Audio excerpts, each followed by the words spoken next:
함께 나누실 하나님의 말씀은 사도행전 1장 1절에서부터 11절입니다. 찾으신 후 저와 여러분이 한 절씩 교독하도록 하겠습니다. 데오빌러여, 내가 먼저 쓴 글에는 무릇 예수께서 행하시며 가르치기를 시작하심부터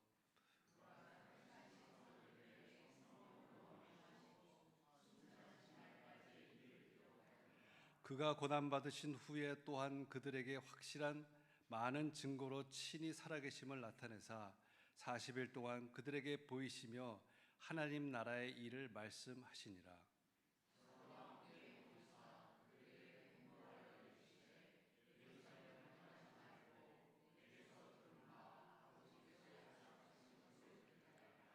요한은 물로 세례를 베풀었으나 너희는 몇 날이 못되어 성령으로 세례를 받으리라 하셨느니라.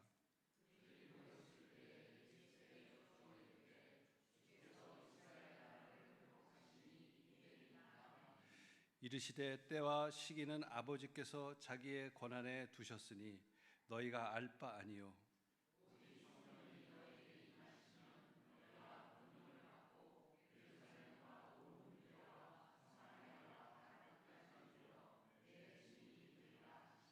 이 말씀을 마치시고 그들이 보는데 올라져 가시니 구름이 그를 가리어 보이지 않게 하더라.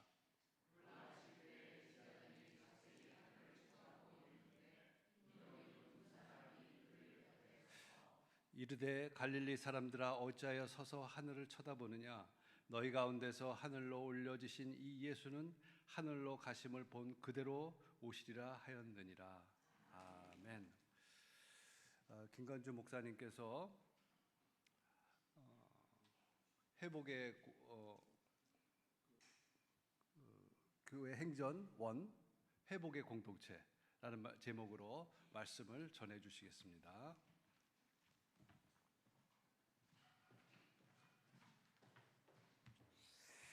퀴즈 아닌 퀴즈를 하나 드릴게요. 저희가 매일 성경과 함께 매일 묵상을 하잖아요. 5월, 6월 본문이 어딘지 아세요? 네, 사도행전입니다. 그래서 5월, 6월 주일날 설교 본문이 사도행전이에요. 그런데 지금 또 9월 달에 한국에서 노잔 4차 대회가 열립니다. 노잔 대회가 1974년에 시작됐으니까 이제 50년 됐거든요. 그러니까 세계 교회가 굉장히 위기를 맞았을 때 어떻게 하면 이걸 극복할 수 있을까 애썼던 복음주자들이 함께 애썼던 게 이제 50주년 되는데, 그 50주년 되는 해에 네 번째 대회가 한국에서 열려요. 근데 그걸 준비하면서 한국 교회가 다른 팀들이 하지 않던 굉장히 좋은 일 몇 가지를 했는데, 그 중에 하나가 기도하는 것이어서 지금 이제 지역별로 열심히 기도하고 있는 게 하나 있고,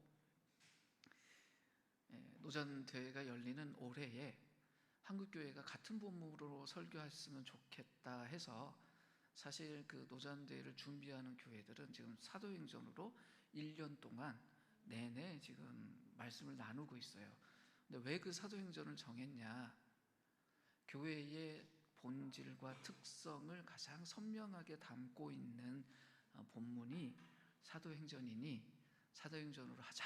그래서 그걸 함께하는 분들이 매주, 이제 가까이 만날 수는 없는 분들은 줌으로라도 함께 설교를 준비하고 나누고, 그런 운동이 지금 한국 안에 있습니다. 반갑죠? 그냥 눈에 보이지 않지만 이렇게 애쓰는 이들이 많습니다. 근데 작년에 저희들이 만약에 미리 이렇게 이야기 됐으면 올해 저희들도 그렇게 같이 걸음을 걸어갈 수 있었을 텐데, 제가 12월에 왔습니다. 그래서 저도 고민이 많았어요. 그러다가 어떡할까 했는데 5월, 6월에 때마침 성서윤 의원 땡큐, 네, 매일 성경 본문이 사도행전이더라고요. 그래서 그러면 이 2달 동안 사도행전 말씀을 나누자. 그래서 지난달까지 말씀 준비하면서 이렇게 저렇게 고민이 많았어요. 5월 달에 4주, 6월 달에 5주, 그럼 9번 어떻게 상조행전을 나눌까 고민하고 있었는데, 또 이제 6월달에 저희가 또 선교사님 한 분이 오셔서 우리 공동체에 말씀을 주신다 그래서 우리 8번 어떻게 말씀을 나눌까? 그래서 사도행전을 순서대로가 아니라 우리가 사도행전이란 기한이 그 교회에 관계된 말씀을 볼 때 좋은 눈이 필요하거든요. 그래서 어떤 눈으로 이 말씀들을 우리가 받아들이고 우리에게 적용해야 될까? 그래서 교회행전이라는 이름을 좀 붙여봤습니다. 왜냐하면 사도행전의 주된 내용이 뭐냐? 사도들의 이야기잖아요. 그래서 사도, 그 다음에 행전, 그게 사도들의 이야기라는 건데, 그럼 사도들이 뭐한 사람이냐? 자신들의 삶과 사역을 통해서 교회 일한 사람들이에요. 그래서 사도행전의 또 다른 그 이름이 교회 행전이에요. 사도들만의 행전이면 우리 이야기는 아니잖아요. 왜냐하면 사도들은 이미 옛날 그때의 분들로 끝이 났으니까. 근데 교회의 행전이라면 우리 이야기이기도 해요. 그래서 우리가 많이 그런 이야기 하잖아요. 우리가 사도행전 29장을 살고 있다. 근데 사도행전 이렇게 찾아보면 28장에서 끝나요. 29장이 어디 있어요? 그 우리 이야기예요. 게다가 사도행전 28장 마지막 부분을 보면 이상해요. 결말이 없어요. 되게 성경은 1장부터 시작되면 마지막 장이 되면 결론을 딱 찍고 뭐 마지막 인사를 하든지 결론적 메시지를 툭 던지는데 사도행전만은 열린 결말이에요. 우리가 어떤 드라마나 영화를 봐도 끝이 딱 있는 것이 아니라 본 사람들이 각자 어떻게 뭐 생각하라고 이게 결말이 열려 있는 영화나 드라마가 있는 것처럼 사도행전의 제일 마지막도 결말이 열려 있어요. 왜 그럴까요? 이 이야기가 끝나지 않았다는 뜻이에요. 사도행전은 끝난 이야기가 아니라 완료된 이야기가 아니라 지금도 계속되는 이야기예요. 사도행전을 바라볼 때 우리가 가져야 되는 큰 이야기, 그러니까 큰 틀 하나가 아직도 진행되고 있고 완성을 향해서 가는 이야기구나라는 것을 먼저 생각해야 됩니다. 창세기 하면 1장에서 시작해서 50장 끝났잖아요. 이미 다 완성되고 이루어진 것들에 대한 이야기인데 사도행전은 그렇지 않아요. 지금도 진행 중인 이야기. 사도행전 1장 1절부터 볼 때마다 어떻게 돼요? 이건 끝난 이야기가 아니다. 과거 이야기가 아니라 지금 이야기, 또 앞으로도 이어져 갈 이야기라고 생각하고 사도행전을 읽어야 합니다. 그런데 사도행전 안에 보면 그렇게 교회의 이야기들 안에 가장 두드러진 특징이 뭐냐면 성령이 일하시는 거예요. 그래서 사도행전의 또 다른 이름이 성령행전이에요. 성령 하나님이 어떤 분이고 우리가 살고 있는 이 세계 안에서 어떻게 일하시는 분이고 어떤 인격을 가지신 분인지 알려면 어디로 가면 될까요?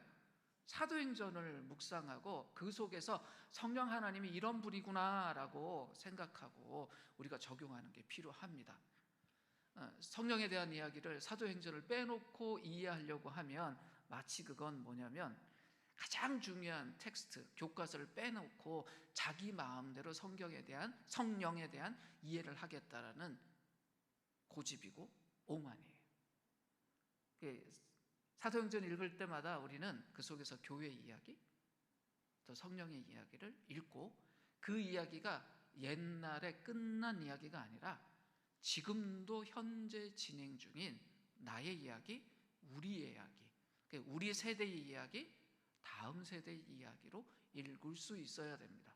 근데 사도행전에 또 다른 이름 하나가 있어요. 누가행전이라는 이름이 있습니다. 이게 뭔 소리야? 왜냐하면 누가복음하고 사도행전이 원래 2부작으로 된 한 권의 책이었어요. 그러니 누가복음에 누가를 떼고 사도행전의 행전을 떼서 신학하는 사람들은 이 누가가 쓴 이 2부작의 이 그 글을 누가행전이라고 불러요. 그래서 신학교에서 이 사도행전 배울 때요, 사도행전 따로 안 배우고요, 누가복음하고 합쳐서 배워요. 왜 그럴까요? 이게 한 권의 책이니 하나의 이야기를 하겠죠. 그러면 퀴즈 하나 또 여쭤보겠습니다. 그럼 사도행전의 내용을 이해하려고 해서 읽기 시작한다. 그럼 어디서부터 읽어야 될까요? 누가복음 1장부터 읽어야 됩니다. 근데 우리는 사도행전 1장부터 열어보잖아요. 그럼 누가복음 1장 제일 앞부분에 누가복음의 서문 같은 게 있겠죠. 그러면 그 이야기가 사도행전에도 영향을 줄까요? 주지 않을까요? 줍니다. 누가복음 1장 1절에서 4절 말씀을 한번 같이 볼까요? 자, 천천히 같이 읽겠습니다. 시작. 우리 중에 이루어진 사실에 대하여 처음부터 목격자와 말씀에 일꾼된 자들이 전하여 준 그대로 내력을 저술하려고 붓을 든 사람이 많은지라 그 모든 일을 근원부터 자세히 미루어 살핀 나도 데오빌로 각하에게 차례대로 써 보내는 것이 좋은 줄 알았노니 이는 각하가 알고 있는 바를 더 확실하게 하려 함이로라. 자, 이 누가복음 제일 앞에 있는 이 이야기가 사도행전에도 똑같이 적용되는 이야기입니다. 그런데 지나간 일을 기록한 것을 역사라고 하잖아요.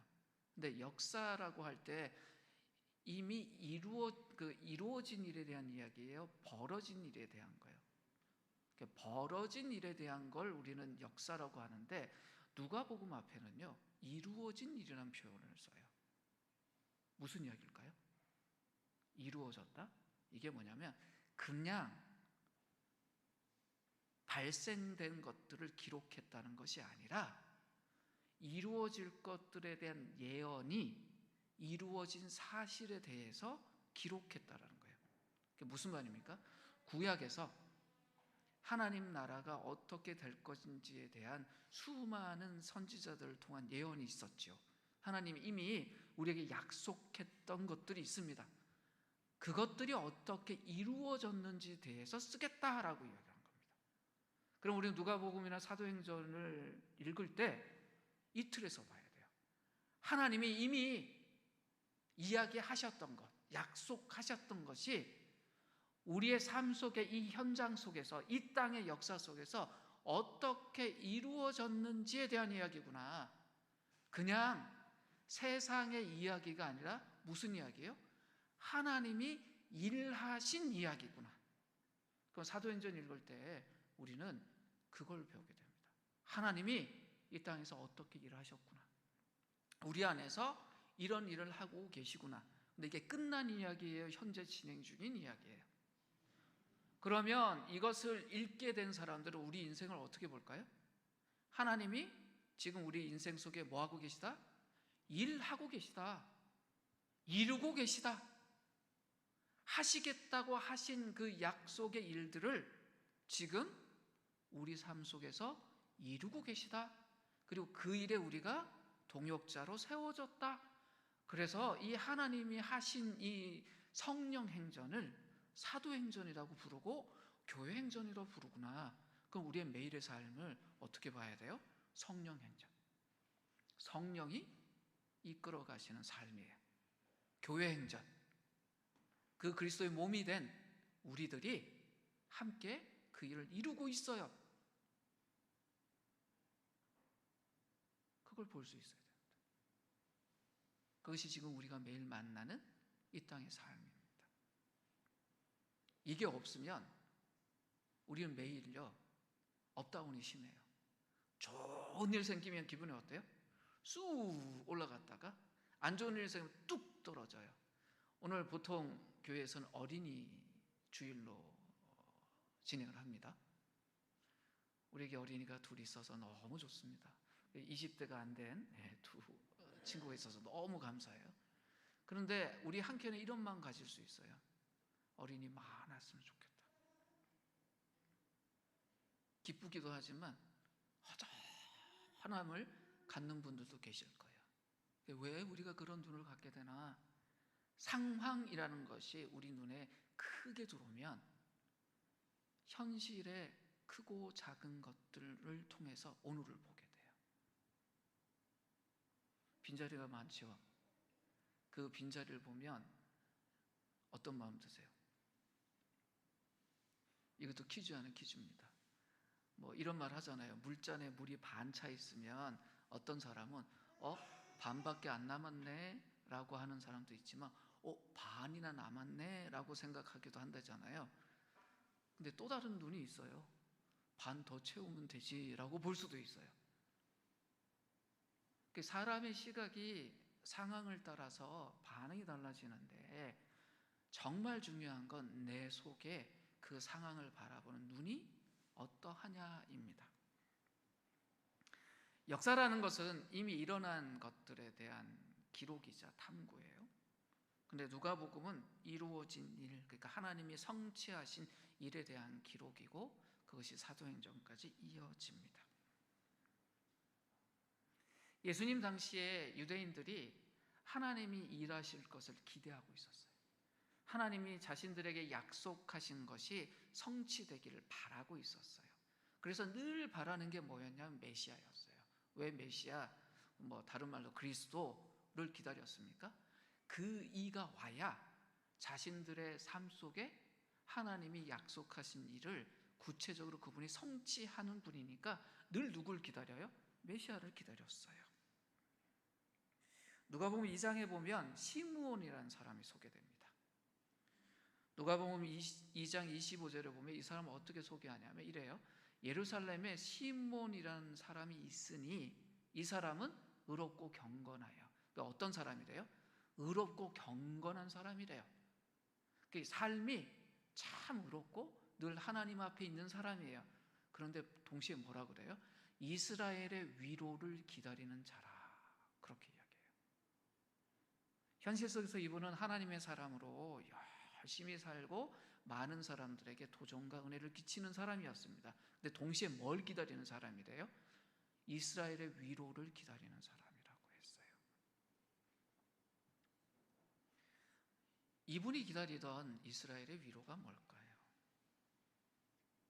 이걸 마음속에 두고 이제 사도행전 1장의 말씀을 좀 보겠습니다. 1장 6절 오늘 본문 속에 제자들이 이제 승천하시는 예수님, 부활하시고 나서 40일 동안이나 하나님 나라에 대해서 가르치시고 이제 승천하시는 예수님께 제자들이 마지막 질문을 던져요.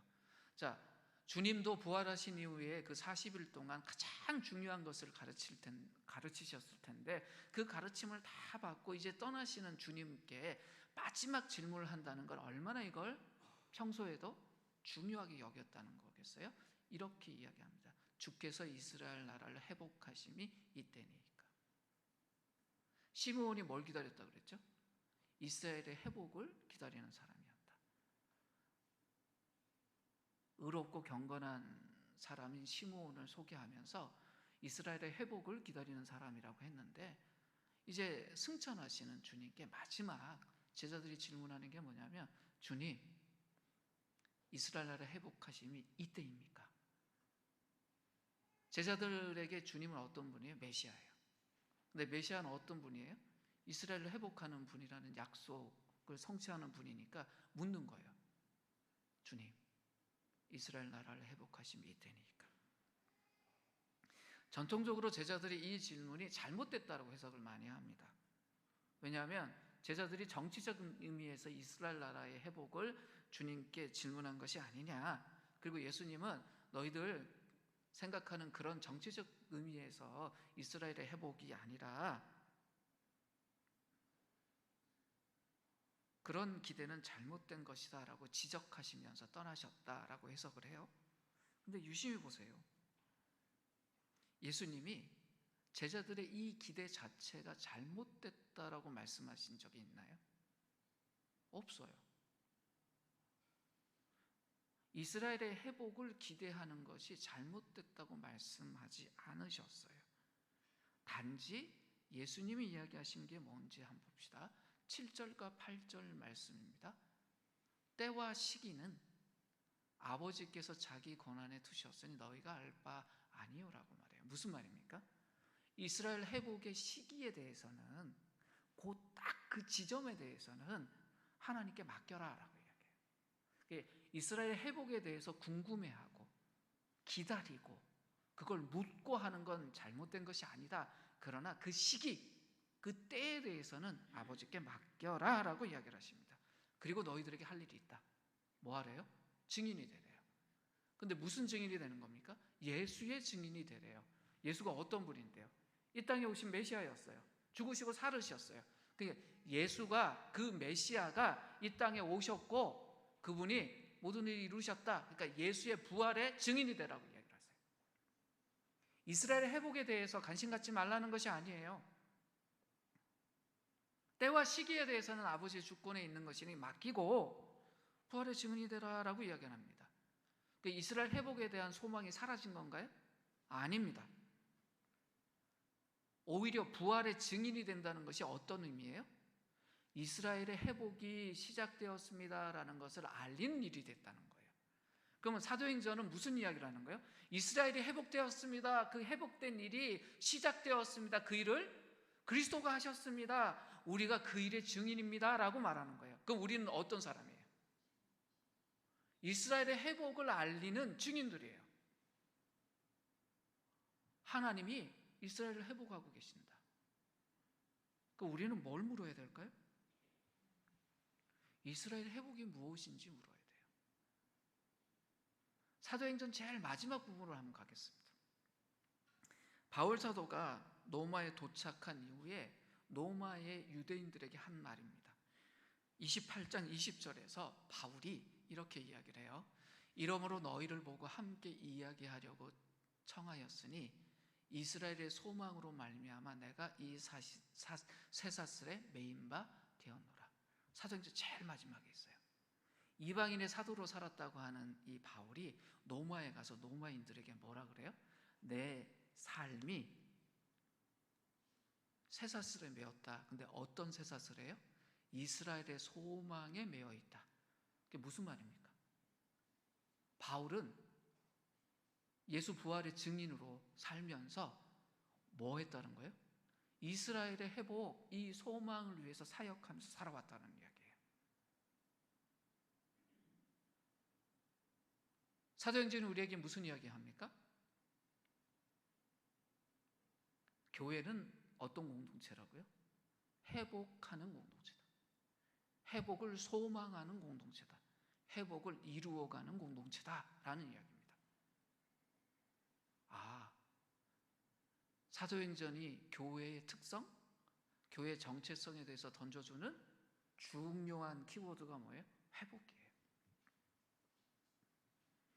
예수님 당시의 시대를 역사적으로 제2성전기라고 불러요.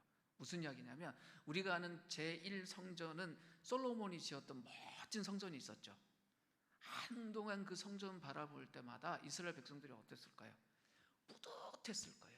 왜냐하면 그 당시 그 고도 운동에서 가장 좋은 재료를 가져다가 가장 아름답게 디자인을 누가 하셨어요? 하나님이 하셨잖아요. 생각해 보세요. 이 천지를 만드신 하나님의 디자인하고 그 천지 속에 사는 인간이 한 디자인하고 어느 게 나을까요? 우주를 디자인하신 분이 실제 디자이너가 되셔서 사람들에게 내 집에 대해서 이렇게 지어라 라고 다 알려주신 대로 지은 그 집하고 사람들 중에 뛰어난 그 건축가가 디자인해서 만든 집하고 어느 게 나았을까요?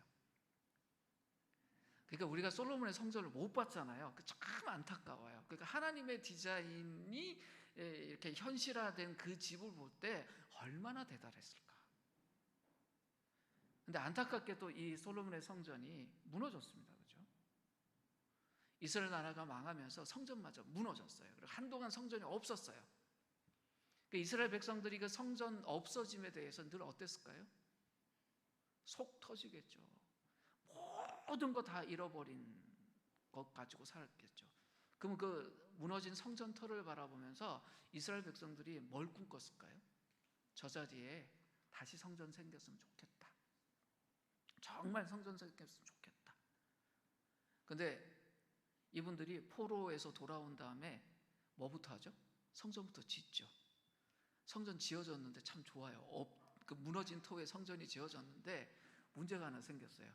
예전에 솔로몬이 지었던 성전에 비해서는 어때요? 성전이 있어서 좋긴 한데 솔로몬의 성전하고 비교하니 허전한 거예요. 성전이 지어져서 회복된 것 같긴 한데 예전만 못해요. 그러니까 이 성전이 있긴 있어요. 근데 예전 같지 못해요. 이 성전과 함께 살아가던 역사를 제2성전기라고 해요. 근데 이 제2성전도 두 번째 만드는 성전도 여러 번 뭐 개보수를 하고, 예수님 당시에는 거기다가 이 헤롯이라는 왕이 뭐 크게 짓겠다고 하면서 자기 마음대로 이상하게 지어나갔고, 참 뭐 이게 하나님의 성전인지 이방 신들의 성전인지 헷갈릴 만큼 막 복잡했어요. 그걸 쳐다보는 이스라엘 백성들의 마음이 어땠을까요? 복잡했을 거예요. 이건 회복된 것도 아니고 아닌 것도 아니고. 그분들의 그런 상황 속에 예수님이 오신 분이에요. 근데 이 제2성전마저도 예수님 승천하시고 나서 역사가 흐른 다음에 로마 제국에 의해서 완전히 무너져서 지금 우리가 그 성전도 볼 수 없는 상황이 됩니다. 자, 이런 당시에, 예수님 당시에 이스라엘 사람들이 갖고 있는 마음이 어땠을까 한번 생각해 보세요. 하나님 나라가 자신들 안에서 회복돼야 될 텐데, 회복돼야 될 텐데. 이분들 역사를 갖고 있잖아요. 다윗 왕이 어떻게 살고, 솔로몬 때 자신들의 국가가 얼마나 튼튼했는지 다 알고 있는 사람들입니다. 근데 지금 무너졌어요. 성전이라고 있긴 있는데 볼품 없고 이게 이상해요. 이런 상황 속에서 정말 그 시대의 지도자였고 하나님 나라에 대해서 늘 고민하던 한 남자가 예수님을 찾아옵니다. 우리가 잘 알고 있는 니고데모라는 사람이에요. 한밤중에 이 니고데모가 예수님께 찾아와요. 그걸 기록하고 있는 것이 요한복음 3장 2절인데 거기 보면 이렇게 기록되어 있습니다. 그가 밤에 예수께 와서 이르되, 라삐여, 우리가 당신은 하나님께로부터 온 선생인 줄 아나이다. 하나님이 함께 하시지 아니하시면 당신이 행하시는 이 표적을 아무도 할 수 없음이니이다. 이게 무슨 말이에요? 지금 하나님 일하고 계십니다. 당신을 통해서 하나님 일하고 계신 거 우리가 봤어요. 무슨 말입니까? 하나님 지금 회복하고 계시죠. 다시 말하면 이 이야기는 뭡니까? 지금 하나님 나라 임한 건 맞습니까? 우리가 기다리던 그 이스라엘의 회복이 시작된 거 맞지요? 라고 물어보는 거예요.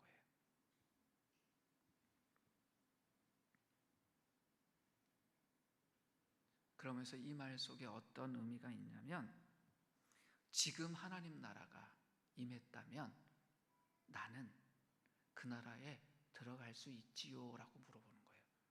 니고데모가 누굽니까? 유대인이에요. 이스라엘의 회복을 기다리고 소망하던 유대인이에요. 그러니 어떤 거예요? 지금 하나님 나라가 임했다면 저 그 나라에 들어가는 거 맞지요? 라고 질문한 겁니다. 그랬더니 예수님이 뭐라고 대답하세요? 요한복음 3장 3절에서 이렇게 이야기하십니다. 예수께서 대답하여 이르시되, 진실로 진실로 내게 이르노니 사람이 거듭나지 아니하면 하나님 나라를 볼 수 없느니라. 무슨 이야기예요? 그래, 하나님 나라 시작되었다. 그러나 사람이 거듭나지 아니하면 하나님 나라 볼 수 없다. 이게 무슨 말입니까? 당시 유대인들은 하나님 나라 시작되면 자신들은 자동으로 들어갈 줄 알고 있었어요. 왜요? 집단적인 사고였어요. 우리 하나님이 선택된 백성이니까 하나님 나라가 회복되면 우리는 자동으로 들어가겠지라고 이야기를 했습니다. 이스라엘 나라 전체를 한 덩어리로 보고 있었던 거죠. 근데 예수님 뭐라고 이야기하세요? 아니다. 예수님의 핵심적 메시지는 뭐냐면, 유대인이라고 해서 당연히 하나님 나라에 들어간다고 생각하지 말아라. 이게 뭐냐면, 종교적 생활한다고 그것이 하나님 나라와 바로 연결되는 것 아니다라고 이야기를 하시는 거예요. 개인 그 자격을 따져볼 것이다 라고 이야기를 하세요. 그래서 사도행전, 이 교회 행전, 이 성령 행전 안에 여기와 관련된 이야기가 있습니다. 사도행전 2장 38절에 보면 베드로가 예루살렘에 있는 이 유대인들에게 뭐라고 이야기를 하냐면, 너희가 회개하여 각각 강조하는 거예요. 너희가 회개하여 각각 예수 그리스도의 이름으로 세례를 받고 제사함을 받으라. 그리하면 성령의 선물을 받으리라. 그래, 지금 이스라엘 나라의 회복이 시작되었다. 당신들이 소망하고 기다리던 그 나라가 시작되었다. 그런데 각각 회개하고 예수 믿어라 라고 이야기를 합니다. 지금 살고 있는 시대에 지금 주님이 주시는 말씀이에요. 그럼 이스라엘 회복이 뭘까요? 구약에서 하나님이 이스라엘 나라 회복시키겠다는 약속 여러 번 하셨거든요. 그럼 이스라엘이 회복된다는 것이 어떤 의미일까요? 이스라엘은요, 다윗의 왕조가 복원되는 거라고 생각했어요. 그래서 이스라엘 사람들은 두 가지를 생각한 거예요. 성전이 옛날 그 모습 이상으로 만들어지는 것과 지금 나라 뺏겼잖아요. 그러니 다윗 왕조가 복원되는 것이 이게 합쳐서 자기들은 뭐라고 생각했어요? 회복이 되는 거라고 생각했어요. 근데 이분들은 왜 그렇게 할 수밖에 없어요? 이 땅에 사시니까 회복된다 그러면 자신들이 생각할 때 가장 좋은 정점으로 돌아가는 거예요. 그 이스라엘 사람들에게 가장 자신들이 멋지게 살고 하나님하고 함께 살면서 당당했던 시절이 언제입니까? 다윗이 왕 때였어요. 그러니까 늘 언제를 생각해요? 하나님이 이스라엘 회복한다 그러면 다윗 때처럼 될 거야. 솔로몬처럼 될 거야. 왜? 솔로몬 때는 성전이 있었잖아요. 다윗 때는 나라가 가장 강했어요. 그러니 어떤 나라요?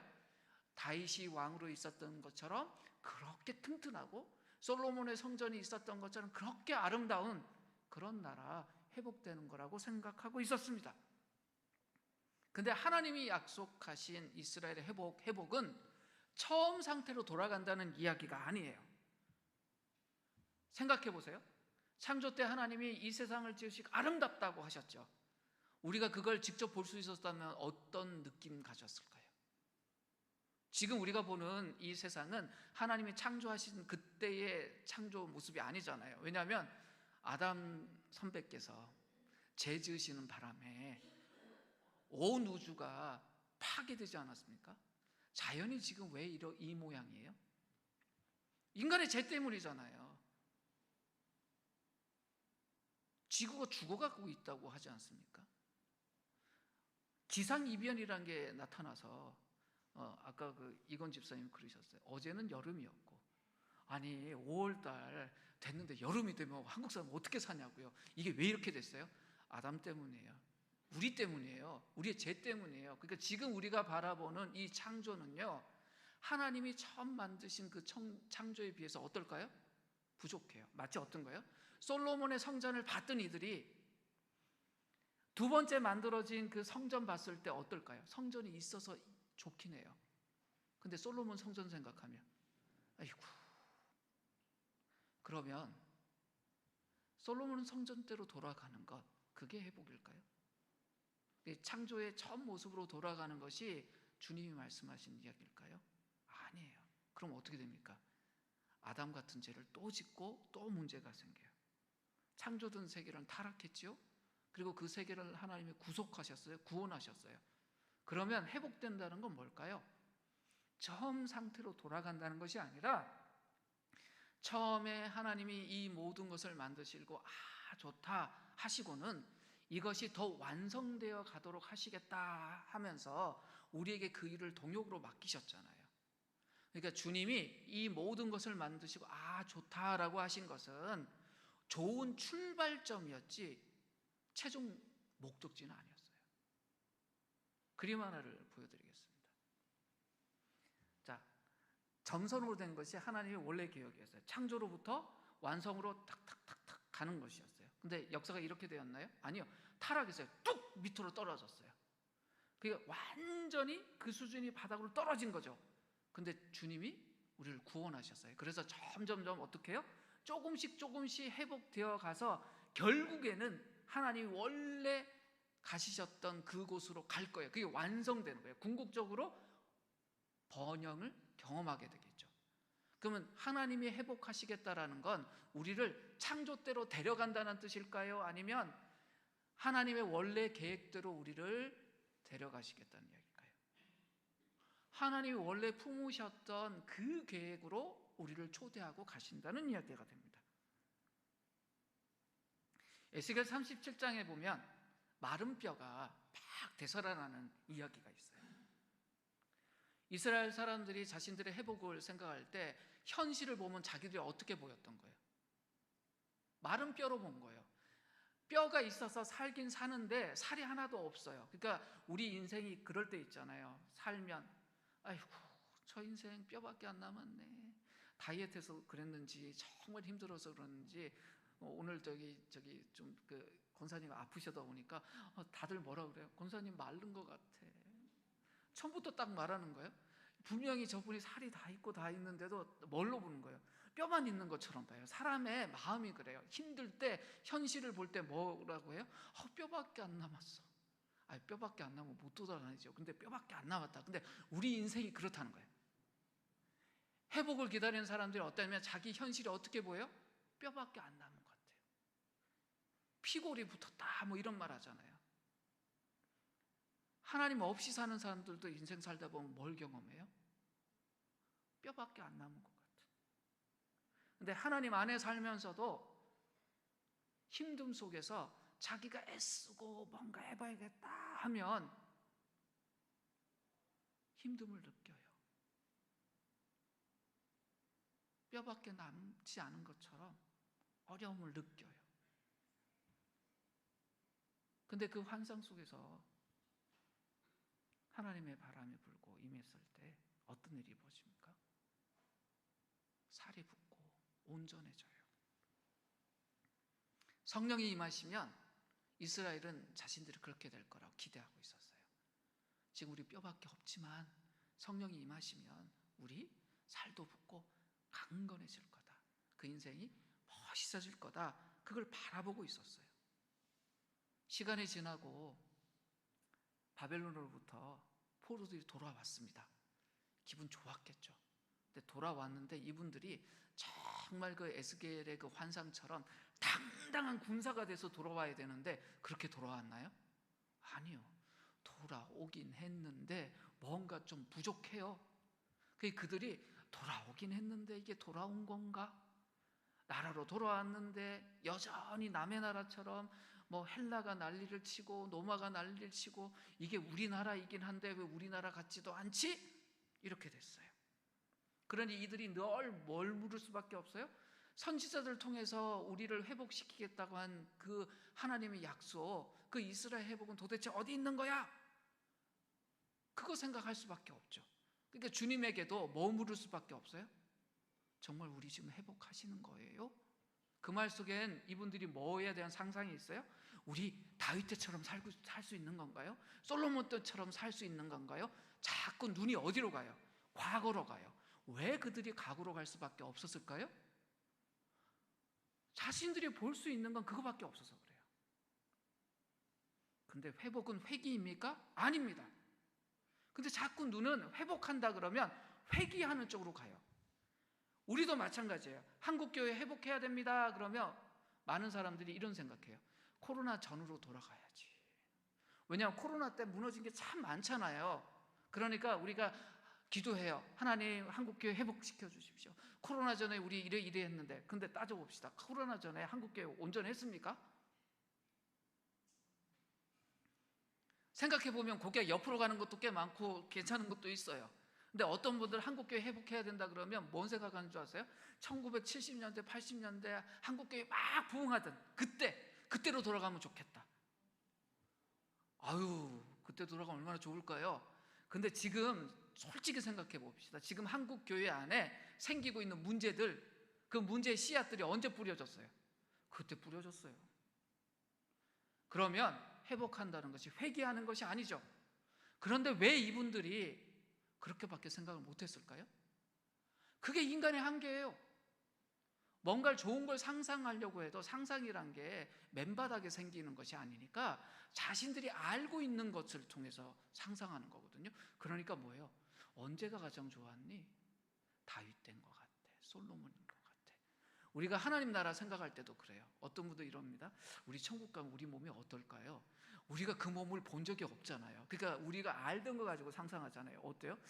지금 몸일까요? 20대의 몸일까요? 30대의 몸일까요? 뭐 그거 이야기를 해요. 왜 그래요? 회복이란 게 내가 경험한 것 중에 가장 정점으로 돌아가는 것처럼 생각해서 그래요. 그 상상력이 우리 부족해요.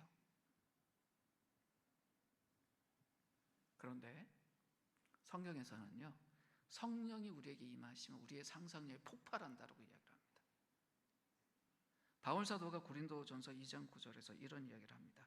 기록된 바 하나님이 자기를 사랑하는 자들을 위해 예비하신 모든 것은 눈으로 보지 못하고 귀로 듣지 못하고 사람의 마음으로 생각하지도 못하였다 함과 같으니라. 무슨 이야기입니까?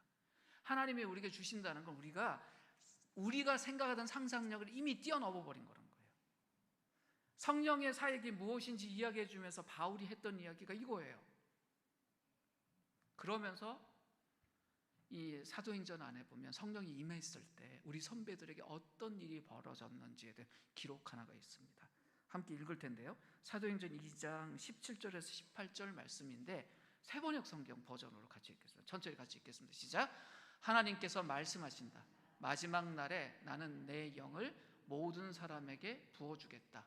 너희의 아들들과 너희의 딸들은 예언을 하고 너희의 젊은이들은 환상을 보고 너희의 늙은이들 꿈을 꿀 것이다. 그날에 나는 내 영을 내 남종들과 내 여종들에게도 부어주겠으니 그들도 예언을 할 것이다 라고 이야기를 합니다. 성령이 우리에게 오시면 우리는 늘 생각하는 게 나를 위로해 주신다, 나에게 힘 주신다. 맞아요. 우리가 정말 힘들 때 성령이 우리에게 오셔서 이루 말할 수 없는 탄식으로 우리를 위해서 기도하고 우리에게 힘 주신다고 하잖아요. 맞아요. 근데 성령의 또 다른 일은 뭐냐면 우리에게 오면 우리를 꿈꾸게 하세요. 어떤 꿈요? 도무지 우리가 생각해보지도 못했던 꿈. 사도행전에 우리 선배들이 어떤 사람이었냐면 성령이 임하시니까 하나님 나라의 회복에 대한 꿈을 꾸는데 이전에 보지 못했던 엄청난 꿈을 꿔요. 그러면 그 꿈의 내용은 과거로부터 왔을까요? 미래를 향해 있었을까요? 미래를 향하는 거예요. 그래서 젊은이나 늙은이나 다 어땠다는 거예요? 같은 꿈을 꿨다는 거예요. 과거를 생각하면 예를 들어 봅시다. 1970년대, 80년대를 생각하면 우리가 여기 있는 대부분들 경험했는데 소진이, 다원이는요 그때 없었어요. 무슨 말인지 아시겠어요? 그러면 다원이가 꾸는 꿈하고 우리가 꾸는 꿈이 같을 수가 없어요. 과거를 생각하면. 그런데 미래를 향한다면 우리 공동체에 성령이 함께 하시면서 은혜를 주셨다. 우리가 이제 우리 공동체에 대한 꿈을 꾼다. 그럼 과거의 뭐가 아니라 다원이, 소진이 우리가 함께 꿈을 꾼다. 그럼 미래를 향한 꿈일까요? 과거를 향한 꿈일까요? 미래를 향한 꿈이에요. 근데 그렇게 꾸다 보니 도무지 우리가 할 수 없을 만큼 엄청난 꿈도 꿀 수 있을까요? 없을까요? 있어요. 근데 과거의 어떤 것을 기반으로 우리가 꿈을 꾼다면 우리 크기만큼 꿈꿀 거예요. 내가 경험했던 그때가 참 좋았는데, 우리 중에 뭐 공통으로 사랑의 교회 경험이 많으니까 사랑의 교회 어느 해 참 좋았는데 그거 꿈이라고 갖다 놔요. 이건 상상력이 아니에요. 근데 주님은 어떻게 하시는 분이냐? 우리 속에 오셔서 주님의 능력으로 우리가 꿈꾸게 하세요. 하나님이 우리 속에서 어떻게 회복하고 일하실지에 대해 꿈꾸라는 거예요. 그게 이 교회에 주어지신 가장 중요한 이야기예요. 역사의 주인이신 하나님이 이 땅에서 일하면서 우리를 어떻게 부르세요? 내일의 동역자로. 그런데 함께 꿈꾸자라고 해요. 이 땅에 세워진 교회, 개인이 성령을 만났다. 그럼 어떤 사람이에요? 꿈꾸는 사람이에요. 근데 과거의 어느 시점으로 돌아가자가 아니라 정말 하나님이 이 역사를 통해서 교회를 끌어가고 싶어 하시는, 내 개인을 끌어가고 싶어 하시는 그 지점으로 함께 꿈꾸는 거예요. 그럼 여쭤보죠. 우리 개인도 우리 공동체도 우리 삶의 전성기는 지나갔습니까? 아직 안 왔습니까? 안 왔어요. 그럼 꿈 꾸실래요? 안 꾸실래요? 그럼 우리 속에서 버려야 될 말 하나가 있어요. 특별히 우리 공동체는 제 나이가 몇 살인데요? 이거는 과거 이야기예요. 제 나이가 몇 살인데요? 아이고, 지구 나이가 몇 살인데요? 아유, 지구하고 비교하면 우리는 뭐예요? 유치원생도 안 돼요. 그런데 우리 맨날 뭐 이야기해요? 내 인생에 갇혀서 내 나이가 몇 살인데요? 창조의 회복을 꿈꾸는 사람이 하나님의 사람이에요. 그러면 그 꿈을 꿔야 돼요. 내 짧은 인생 속에 창조를 가두는 것이 아니라 하나님의 창조 안에 내가 들어가서 그 꿈을 꿔야 돼요. 그래야 오늘 하루하루가 바뀌어요. 내 몸이 쇠하여 간다고요? 주님이 회복하실 겁니다. 내 인생에 남은 날이 며칠 없는 것 같다고요? 아니요. 그 날들을 통해서 하나님의 나라를 세워가실 겁니다. 우리 안에 다음 세대가 없는 게 걱정이라고요? 아니요. 앞으로 이곳을 하나님이 아름다운 사람으로 채우실 겁니다. 누구를 통해서요? 꿈꾸는 우리를 통해서. 그 회복을 소망하고 바라보고 이루어가는 사람들이 교회예요. 나를 통해서. 예수님의 공동체를 한번 생각해 보십시오. 예수님 부인했던 사람이 있습니다. 3번씩이나. 예수님을 버리고 도망간 사람들이 리더십의 핵심들이었습니다. 예수님의 형제 자매였는데 예수님이 어떤 분인지 몰라서 한동안 그를 미워하고 핍박했던 사람들이 초대교회의 첫 사람들입니다. 근데 성령이 오시고 그들이 어떻게 됩니까? 그 일의 증인이 됩니다. 그들을 통해서 세상이 바뀌었습니다. 우리는 어떤 사람입니까? 나이 있어요.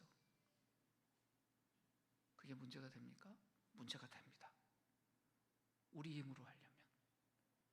근데 하나님의 뜻과 하나님의 계획과 하나님의 함께 하심과 성령이 늘 이끄시는 그 은혜 안에 우리가 있으면 할 수 있습니다. 그럼 우리가 해야 되는 건 뭔가요? 하나님 바라는 거예요. 성령 바라는 거예요. 억지로 꿈꾸는 것이 아니라 그분이 우리를 꿈꾸게 해야 되고 내 속에 하나님과 더 함께 하겠다, 그분의 은혜를 바라보고 부활의 증인이 되는 겁니다. 그럼 날마다 뭐 해야 될까요? 그리스도와 연합하기 위해서 애쓰는 거예요. 그분이 나를 살리시도록 내 연약하고 약한 부분, 죽어 있는 부분들에 그분이 나를 회복시킬 수 있도록 인정하고 내어드리는 거예요. 바울이 뭐라 그럽니까? 주님이 우리에게 오면 우리가 꿈꿀 거다. 베드로가 뭐라 그래요? 각각 너희들이 회개하고 주님을 믿어라. 그러면 성령이 함께 하실 거다. 우리 매일의 삶 속에서 해야 될 게 뭘까요? 그 주님께 우리 자신을 내어드리는 겁니다. 그리고 우리 매주 예배 드릴 때마다 참회 기도하잖아요. 그것이 나 잘못했어요 라는 기도가 아니라 주님 안에서 더 꿈꾸고 더 나아가겠습니다 라는 기도입니다. 우리 공동체가 그 꿈을 꾸어갔으면 좋겠어요. 또 올해 특별히 우리가 2번의 비전 워크샵 할 때 과거를 향한 꿈이 아니라 주님과 함께 미래를 향한 꿈을 우리가 꾸고 앞으로 나아갈 수 있었으면 좋겠습니다. 이제 우리 자신과 공동체를 위해서 기도할 때 우리 자신 한번 돌아보세요.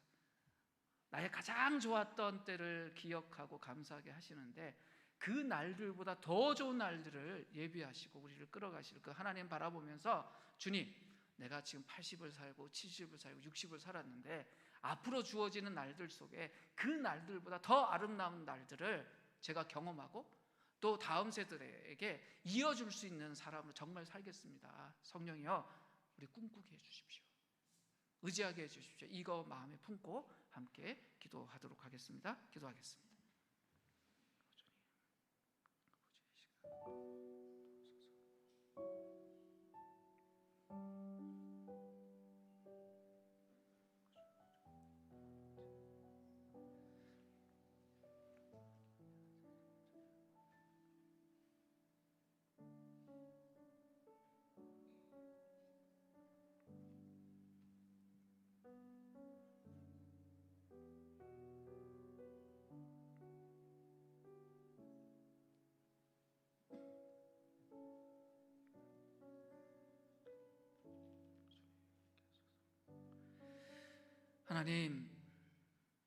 하나님이 우리의 주인이시고 우리를 이끌어 가시는 분이심을 이 시간 다시 한번 고백하고 주님께 아뢰입니다.